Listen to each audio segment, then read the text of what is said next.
Hola, soy Lina María. Bienvenidos a este espacio de lectura, historias y compañía. Estamos leyendo la novela Los Derrotados del escritor antioqueño Pablo Montoya. Bienvenidos a este espacio. Comenzamos el capítulo número 15. J decidió salir de Colombia en los días de las negociaciones de paz del EPL con el gobierno. La toma del Palacio de Justicia le había revelado años antes el panorama atroz de una época. Luego se presentó la cadena de asesinatos de varios dirigentes de la organización. Las muertes de Óscar William Calvo y Ernesto Rojas, comandantes que él admiraba, lo hundieron en una perplejidad hostil. Le corroboraron que no habría jamás un proceso de inserción transparente que permitiera vivir en la legalidad a los guerrilleros. J había salido con Santiago de la cárcel en Medellín gracias a un indulto otorgado por el gobierno. Durante un tiempo estuvieron a la expectativa, reportándose cada mes a juzgados militares, hasta que todo explotó en 1000 pedazos. J quiso regresar de nuevo a las montañas.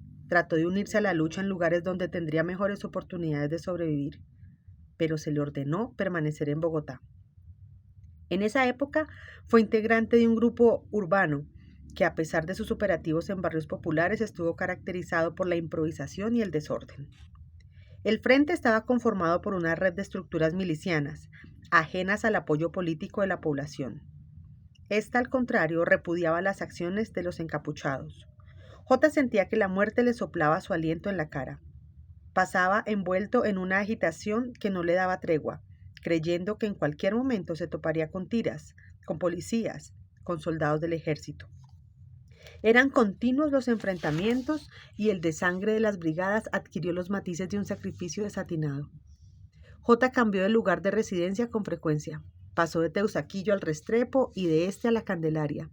Luego trasegó por varias casas de Ciudad Bolívar, hasta que se estableció en Egipto y Las Cruces, para bajar de nuevo a la Candelaria.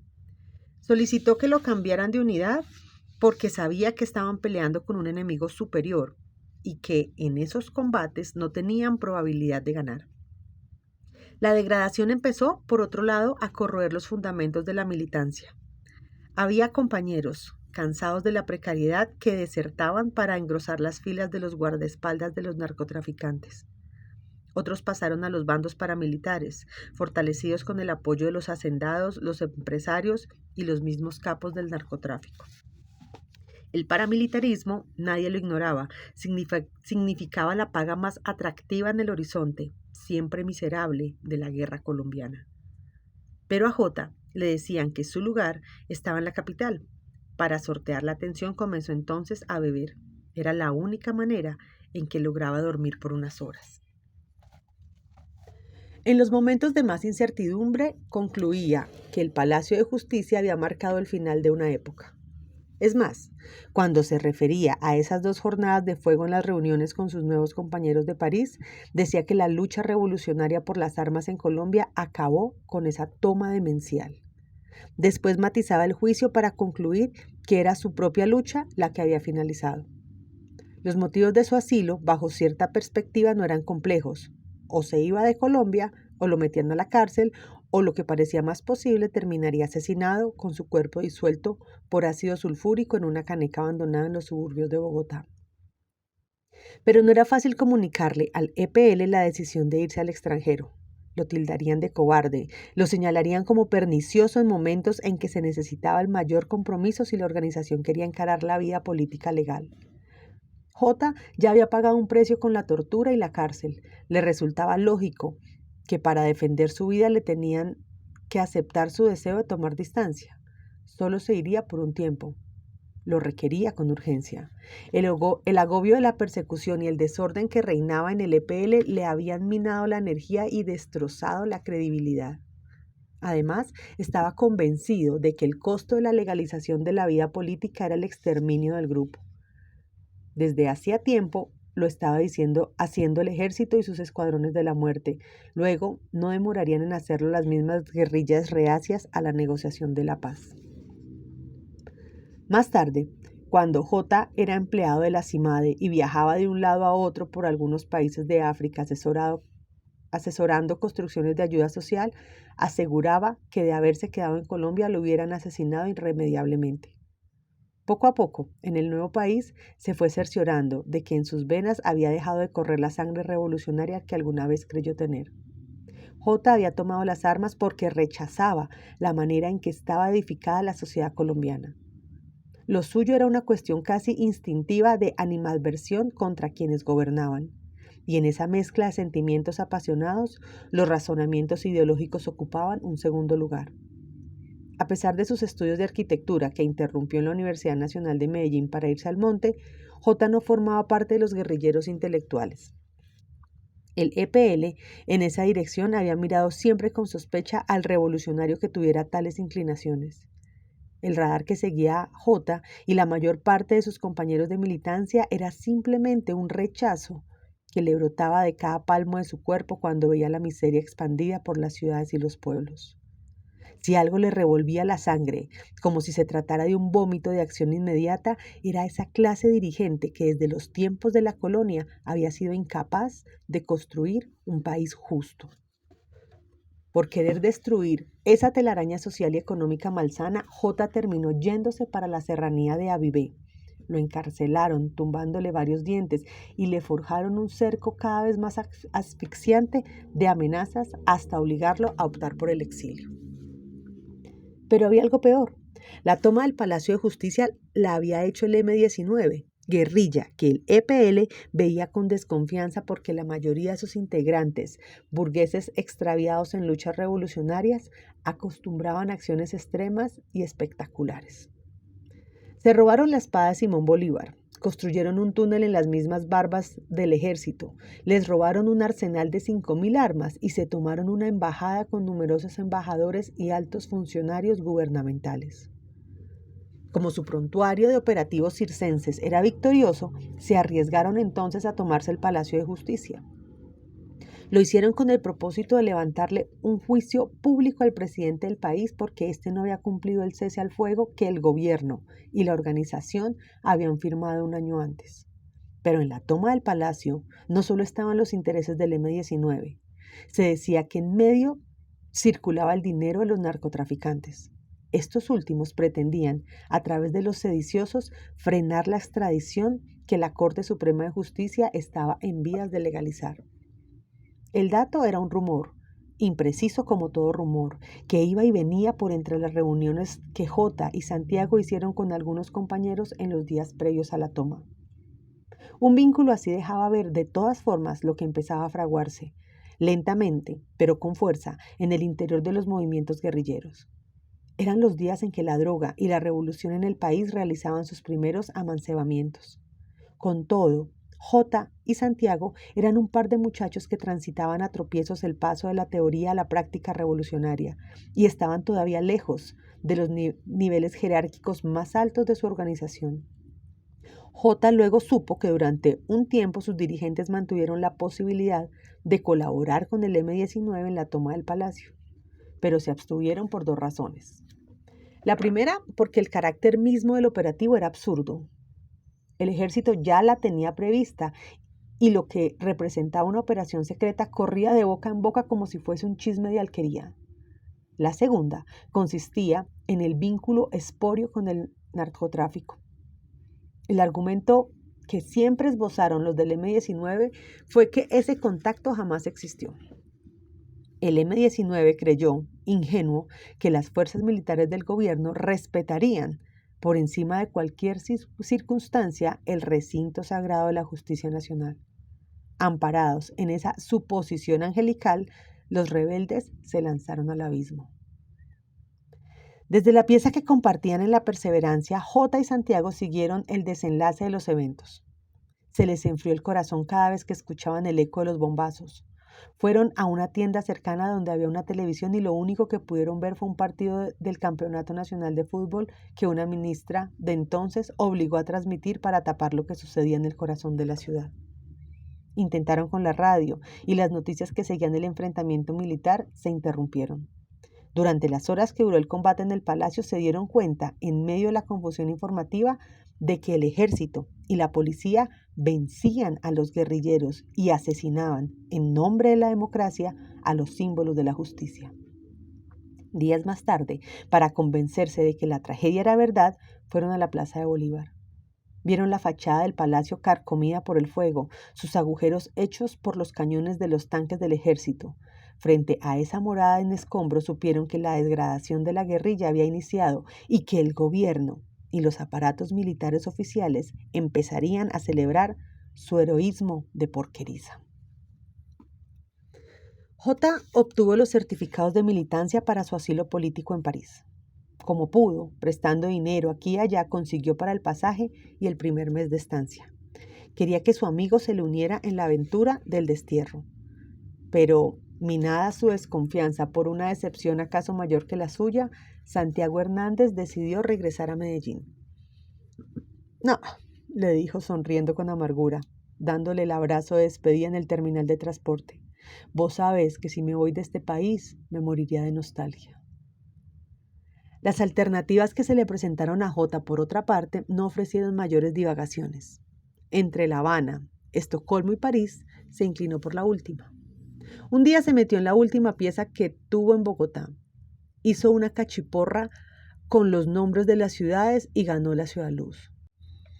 Preparaban sancochos trifásicos, frijoles con garra, tamales y empanadas. Discutían, en medio de las cajas de cerveza y las botellas de vino, sobre el destino de Colombia. Los más viejos de los refugiados se referían a los combates memoriosos hechos por la guerrilla. Marquetalia, El Pato, Río Chiquito, Guayabero eran los núcleos de donde habían surgido la resistencia de Manuel Marulanda y Jacobo Arenas. Pero antes estaba Guadalupe Salcedo con su toma de Orocué, en la que el ejército de la burguesía había perdido a 92 de sus hombres. Se recordaban los revolucionarios asesinados de la época romántica. Federico Arango Fonnegra, cargando de un lado a otro los 400 libros de su biblioteca de filosofía, historia, literatura y arte. Libros forrados en cuero y con los que pensaba educar a los analfabetos campesinos de los llanos orientales. Camilo Torres Restrepo, el sacerdote que había dejado la sotana para vestir el uniforme de faccioso cristiano. Su frase se pronunciaba en esas piezas de Francia y ellos pensaban que seguía siendo actual. Comillas, el deber de todo cristiano es ser revolucionario. El deber de todo revolucionario es hacer la revolución. Cierra comillas. Otros, más jóvenes, recordaban y utilizaban el término sublime, porque allí se habían expresado las más puras ansias populares, las marchas campesinas comandadas por el ELN en Tibú. Celebraban a José Antonio Galán por encima de Simón Bolívar, a Quintín Lame por encima de Jorge Eliezer Gaitán. Uno de los concurrentes, que sobresalía por su juventud, tocado de gafas redondas y peinado afro, introducía en sus interpretaciones filosóficas de la revuelta conceptos de Louis Atexué. Somos marionetas de la historia, arguía, con una botella de vino en la mano, pero solo la acción revolucionaria es la que debe liberarnos de ese yugo. Cuando el joven filósofo hablaba, todos parecían encantados bajo el poder de su labia. Había otro más que en su paso por Nicaragua había conocido a algunos cabecillas sandinistas. Elogiaba la revuelta popular, pero maldecía a sus líderes de pacotilla. Entraban progresivamente en la embriaguez y sus arremetidas contra el narcisismo de Ernesto Cardenal y las aberraciones sexuales de Daniel Ortega crecían con intensidad. El cuento de Solentinein decía: solo se lo cree el ingenuo de Julio Cortázar y los desavisados que viven allá bajo el yugo de su mal poeta y un dirigente de alcantarilla. Con revolucionarios así, cualquier pelotera callejera está condenada al fracaso. El hombre se ofuscaba tanto que su mujer, una andaluza dueña de un español tan entrevesado por las mutilaciones que le hacía, lo invitaba a bailar una cumbia que irrumpía en la atmósfera. Entonces los dos se aventuraban al ruedo, se armaba la fiesta y las polémicas se iban paleando con los abrazos. El centro de atención en esos festejos de la diáspora era el que llamaban comandante. J. había simpatizado con él por su mezcla de delirio intelectual y solidaridad a prueba de todo. Los contactos del comandante, en efecto, le dieron a J los primeros trabajos en la limpieza de apartamentos y en la construcción. Su historia estaba atravesada por la aventura, la sublevación y el desengaño. Amnistía Internacional lo había sacado de un hospital en Cali para traerlo a Francia. Las torturas de los militares le habían dejado la visión estropeada, una cojera que ningún tratamiento europeo podía corregir y frecuentes recaídas de males intestinales. El comandante conocía Colombia como pocos. Vivió en sus grandes ciudades deformes, infinidad de puebluchos conservaban el eco de sus huellas libertarias. Todas las selvas las había recorrido, los ríos indomables los había navegado. Era diestro en el manejo de todo tipo de vehículos, sabía conducir desde bicicletas hasta helicópteros. Su experticia en armas nadie la igualaba. De todas conocía su mecanismo, su carga, los nombres. Nadie como él manejaba el tema de las utopías humanas. Desde la República de Platón y la Ciudad de Dios de Agustín, hasta los hippies de San Francisco y los campos nudistas de la costa sur. Era una autoridad en derechos humanos y desde Colombia y América Latina, eso decía, las organizaciones no gubernamentales le pedían consejos. Sus lecturas eran desordenadas y copiosas. Se emocionaba igualmente hablando de Kant, de Hegel y de Marx. Admiraba más a Lenin que a Stalin. Tito le merecía el mayor respeto, mientras que Joshua apenas un comentario a Dalí. Además, el comandante era pintor y escultor de afición. Hablaba de la correspondencia de Sésame con el mismo apasionamiento con que abordaba los frescos rupestres de Lacaus. Se consideraba, por lo tanto, una autoridad en artes y otra más en arqueología. Aseguraba que todos los museos de París los conocía al dedillo. Gustaba contar la historia de su primera visita al Louvre. Estaba recluido en el hospital de la Salpêtrière, recién llegado de Colombia, cuando convenció a una de las enfermeras que lo cuidaba que lo llevara al museo. Apoyado en sus hombros y temblando de felicidad, vio la victoria de Samotracia y lloró de emoción cuando se pararon frente a la libertad guiando al pueblo de De la Cruz. J lo escuchaba con entusiasmo, incapaz de saber si el comandante era un mitómano alucinante o un colombiano desamparado que desvariaba. Por último, el viejo guerrillero decía ser escritor. Escribo, y esa es la única profesión que tengo, le confesó una vez a J. Llegué a la revolución por la literatura y no al contrario, aseguró. Me metí en la guerrilla porque creo en el sueño de la libertad, y eso lo aprendí leyendo a Víctor Hugo y no a Marx. Se consideraba el escritor más raro y único de los muchos que vivían en París. El comandante no había publicado un solo libro y jamás publicaría uno. Sus obras completas, empero, iban por el 23º volumen. Señalaba con su mano que siempre tenía un leve temblor hacia una de las repisas de su minúsculo apartamento del Porte de Choix, donde aparecían enfilados los tomos que él mismo mandaba encuadernar. Su singularidad era que nadie lo leía y esperaba que ese mismo nadie jamás lo leyera. En eso consistía el sentido más genuino de la escritura, escribir infatigablemente para ese lector que no estaba en ninguna parte. Ahora, le contaba J, estaba escribiendo unos cuentos sobre inmigrantes latinoamericanos en París. Eran breves y contundentes, explicaba. Un mexicano desempleado da de comer a los pájaros en el alféizar de su ventana en la Chambre de Bonne, donde vive. Pasa por sucesivas multas y amenazas judiciales hasta que, ayudado por una trabajadora social, que además consigue llevar a la cama, encuentra un trabajo: alimentar palomas en los parques de la ciudad.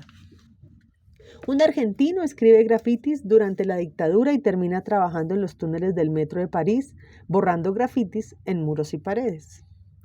A un guerrillero peruano que detesta a los homosexuales, la Cruz Roja lo ubica en una pieza en Pillager, justo en una encrucijada de calles donde confluye el tráfico de sexo. Un día se emborracha, sale con un martillo a golpear a una pareja de hombres que fornican en la escalera de su inmueble. J se divertía escuchando esas tristes adaptaciones latinoamericanas. Al final de una fiesta, el comandante le tomó el brazo y le dijo que solo él le podía explicar por qué el comunismo era la utopía más hermosa de todas. J esperó la respuesta en tanto el otro se tomaba un trago largo de vino. La respuesta es elemental, dijo, y después de eructar concluyó, porque los hombres siempre lucharán por ella y nunca la harán realidad. J se forjó muchas amistades.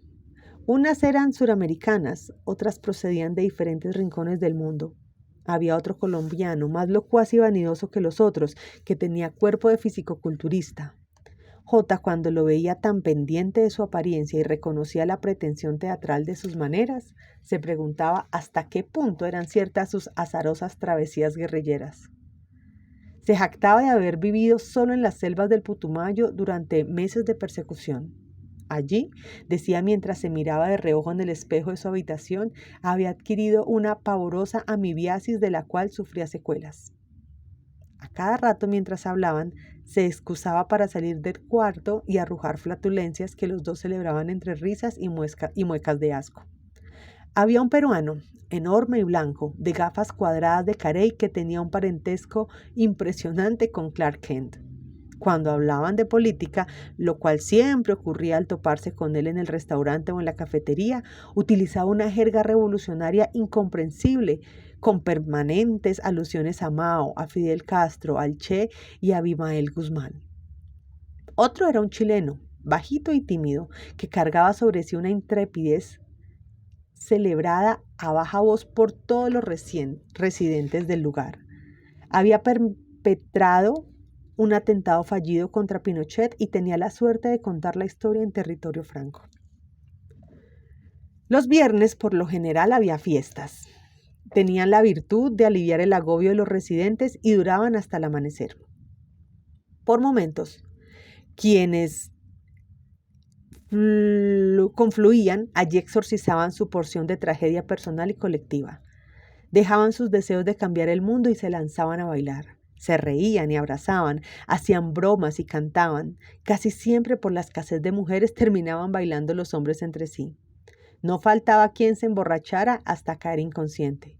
Cuando esto sucedía entre varios, llevaban al ebrio a su habitación y todo el espectáculo que se establecía alrededor le hacía pensar a J que las rascas eran siempre la misma circunstancia ridícula en todas partes. Una de esas madrugadas, en el momento más alto de la diversión, el dominicano gritó en un español rotundo: «La revolución es una fiesta, coño». Y todos parecieron comprender porque aplaudieron, se volvieron a abrazar y siguieron bailando con mayor intensidad. Luego apareció un residente argelino con las ropas revueltas y el rostro ensangrentado. Sobresalía entre el grupo de los residentes por su carácter taciturno, porque no paraba de fumar y porque, según decían, era un intelectual de izquierda con cierto prestigio en Argel. Logró llegar hasta el centro de la cafetería en medio de las luces que hacían sus juegos multicolores y se desplomó. Sin saber de qué se trataba, empujados por el ritmo frenético de los tambores africanos que sonaban, los bailarines le hicieron un ruedo. Parecía que estuvieran celebrando con sus movimientos a un viejo ídolo sacrificado. Solo cuando se interrumpió el juego luminoso y la música cesó, hubo exclamaciones de sorpresa. Entonces recogieron al herido del suelo y llamaron a un médico. El rumor que atravesó en los días siguientes decía que a Mohamed, así se llamaba el argelino, lo había golpeado una banda de cabezas rapadas que merodeaban como perros hambrientos el recinto protector de Fustel de Couleurs. Esa fue la versión que se reconoció como veraz. Sin embargo, había otra. Mohamed, de tanto en tanto, entraba en crisis de paranoia alcohólica y terminaba golpeándose a sí mismo. Un tratamiento psicológico de rigor que se le hacía desde hacía meses soportaba esa versión de los hechos. El dominicano era igualmente el encargado de organizar conferencias y debates que tenían como objetivo mostrar las realidades políticas del país de los exiliados. Por medio de ellos, J comprendió un poco más a Asia y a África y sus respectivas tiranías. Varios residentes venían del Congo, de Malí, de Burkina Faso. Pero la gran novedad que se le reveló fue el Kurdistán. Al enterarse de lo que sucedía con esa nación destrozada que negaba todos los países donde sus habitantes malvivían en medio de persecución sin fin, a J le pareció que la realidad colombiana era un cuento de hadas. Pronto se hizo amigo de un pintor kurdo. Fue una relación de empatía inmediata que no exigió mayores palabras. Con señas y pedazos de frases en francés, en medio del té y los cigarrillos, J se acercó al mundo de figuras desvaídas que poblaban sus dibujos y sus lienzos. Eran mujeres solas o en grupo, ataviadas de túnicas y velos, que caminaban por entre paisajes deslumbrantes de playas y arenas. Algunas noches, J las pasaba con su nuevo amigo oyendo la música desgarrada de los desiertos. En una de ellas, en un acto que fortaleció más el puente entre los dos, el kurdo se quitó la camisa y mostró su espalda atravesada por las cicatrices. J, a su vez, se sacó el puente dental y con una risa de bufón triste dejó ver el resultado de su respectiva tortura. A Santiago fue enviándole postales de la ciudad. La recurrente torre, los puentes con su río, Notre Dame de París y sus gárgolas, las callejuelas nocturnas de Montmartre. Se las mandaba a Medellín, a la casa de sus padres, porque no estaba seguro en dónde vivía el amigo. No vacilaba decirle en las cartas que acompañaban las imágenes que lo esperaba en la nación de la libertad, la igualdad y la fraternidad. Una vez se tomó una fotografía frente a la casa de Massy. Le escribió por detrás quién había sido el dueño en el siglo XIX. A la sazón J conocía algo sobre Coulares. Había pasado los últimos 20 años de su vida recluido en Massy, escribiendo La ciudad antigua, un libro donde se establecía la novela histórica de que la religión había sido la verdadera modeladora de las sociedades antiguas. J incluso, acaso para apropiarse mejor del lugar y su amigo antiguo propietario, había ido a una biblioteca donde encontró imágenes suyas. Le pareció simpático el hombre con quien se tropezó. Tenía largas y pobladas patillas, un copete engominado y puntudo que lo emparentaba con una suerte de pájaro. Había ocasiones cuando la nostalgia por la negra del Pisicilvas lo cercaba, en que J se tomaba solo una botella de vino. Se ponía a escuchar vallenatos en la grabadora de uno de los amigos le había obsequiado, y hacia la madrugada, encogido en las sábanas de su angosto catre, terminaba boleándose la paja. Una medianoche de primavera, después de festejar el término de una fiesta donde había participado, J subió al tren de la estación. Pasado de tragos, debió bajarse por los lados de Bon-la-Reine para orinar. Luego tomó otro tren, envuelto en el sosiego de su vejiga evacuada. Se quedó dormido. El timbre de cierre de las puertas lo despertó muchas estaciones adelante. Sin saber muy bien dónde se hallaba, J salió precipitadamente del vagón. Leyó sobre los avisos de la estación un nombre que lo desconcertó aún más. Orsay-Villers. ¿Dónde putas estoy?, se dijo. Miró el reloj y se dio cuenta de que ya no había más servicios de trenes. Componiéndose la bufanda, salió de la estación. Hacía uno de esos fríos intensos de la primavera, pero la noche se veía iluminada por un tenue resplandor lunar. Dedujo que lo mejor era seguir la calle que bordeaba la vía férrea y se dirigió hacia el norte. Calculó que en 2 horas estaría de regreso al lugar. La embriaguez fue desapareciendo con los pasos y el ventarrón que lo sacudía. Cuando estaba llegando a una estación, constató que ningún ser humano se le había cruzado en el camino. El cielo ahora estaba estrellado. J concluyó que hasta los cielos en Francia se veían domesticados en comparación con los desbordantes de astros propios de Urabá. Estaba recordando una de esas noches en que con su mujer de turbo se habían tirado en una de las playas a ver estrellas fugaces, cuando escuchó la insistencia de la bocina. El carro estaba detrás. J se aproximó sin reconocer a la persona que le hablaba desde la ventanilla. ¿Va hacia el foyer?, le preguntaron. J no entendió cabalmente la frase y dijo que sí. Lanzó una mirada a la parte de atrás del vehículo y vio que no había nadie más fuera de la mujer que conducía. Cuando montó, se dio cuenta de quién se trataba. Era una de las trabajadoras sociales de la CIMADE. Hablaba el francés con acento africano. pero J entendía casi todo lo que escuchaba y por tal razón se sentía puerilmente entusiasmado. Pero, en cambio, hacía múltiples esfuerzos por decir de dónde era y qué hacía ahora en Francia. Ella acababa de salir de una fiesta, dijo, e iba a su casa cuando lo vio parado en la esquina. J, como pudo, explicó que se había quedado dormido en el tren. Trató vanamente de describir su cansancio por el Chartier culminado. La mujer no entendió nada y lo miró con curiosidad juguetona. Era la primera vez que alguien lo miraba así desde hacía mucho tiempo. La puerta del foyer ya estaba al lado de ellos. Cuando J buscaba la llave de la puerta, ella descendió para despedirse. J leyó la frase de la placa y le preguntó si sabía quién era Fustel de Coulares. La mujer sonrió. Le dijo que un historiador importante. Se miraron de nuevo y sonrieron. Se llamaba Tanela Tajo. Era de Costa de Marfil y poseía la belleza que él siempre perseguía en las mujeres. Costa de Marfil, se repetía J mientras intentaba alcanzar el calor y el sueño en su habitación. No lograba situar el país en el mapa de África que su imaginación construía. Muy bien, así llegamos al final del capítulo número 15. Muchas gracias por acompañarme en esta lectura maravillosa. Gracias por darle me gusta a este audio y por compartirlo para que otros también disfruten de este maravilloso viaje de la literatura. Hasta pronto.